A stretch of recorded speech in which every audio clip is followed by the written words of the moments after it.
Hello everyone, it's Infinity Gamer here. Today we're diving deep into Climbing Plus, how this has changed for M5 and what this means for fire teams. Let's start with a fundamental change.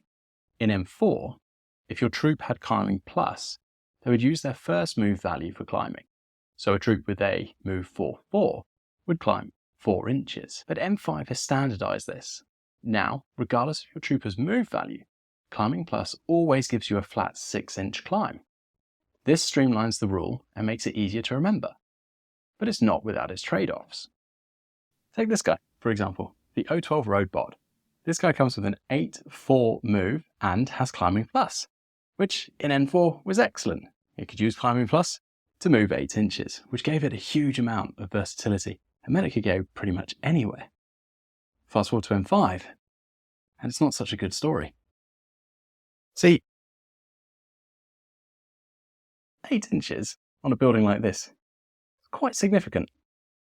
Drop that down to the new 6 inches. A little bit pedestrian really, isn't it? Here's where things get interesting. When a troop with Climbing Plus is in a fire team and declares a climbing action, something unexpected happens. The other members without Climbing Plus have some less than optimal choices, which means that doing nothing at all ends up being quite an attractive option.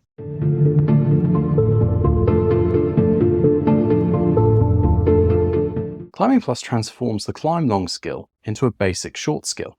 However, when a fire team declares a movement skill, all members must be able to perform it, or declare idle. The regular members without Climbing Plus only have access to the long skill version of climb when climb is declared by the fire team leader. The rules go further in their explainer of how Climbing Plus works in a fire team situation. Fire teams, peripherals, coordinated orders, and need to clear an obstacle.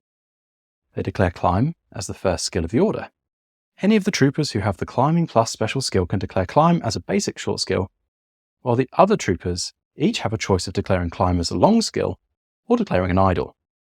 For the second skill of the order, any of the troopers who declared an idle or climb as a basic short skill can declare a second basic short skill or short skill as normal, while the troopers who declared climb as a long skill have already declared their entire order and cannot declare a second skill. This rule interaction has significant tactical implications. When planning your fire team compositions, you need to consider whether vertical mobility is crucial for your strategy, if splitting the fire team for climbing maneuvers is worth the trade-off, or how to position troops with different movement capabilities.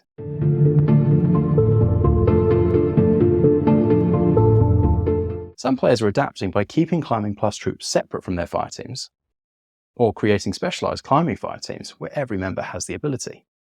An alternative option is to simply work with the restriction.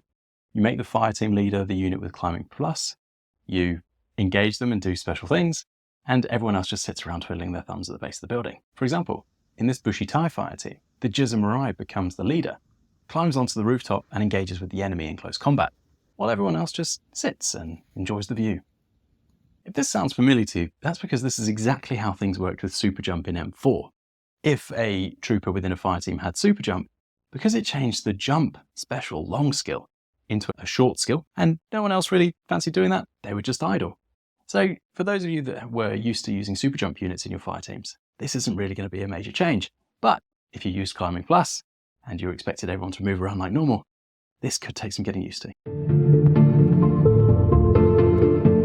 Now, while I for one would rather see troopers without these special skills move as normal while their mates jump and bound about the place, at least we know how the rule works in M5 and we can all play to the same rules. What do you think about this change to Climbing Plus in M5? Do you think it's a step forward in unification as it now aligns with Super Jump, which is a similar movement bonus skill? Or do you think it adds an air of complexity that wasn't really necessary in the first place? Let me know your thoughts in the comments below, and I'll be back soon with more videos.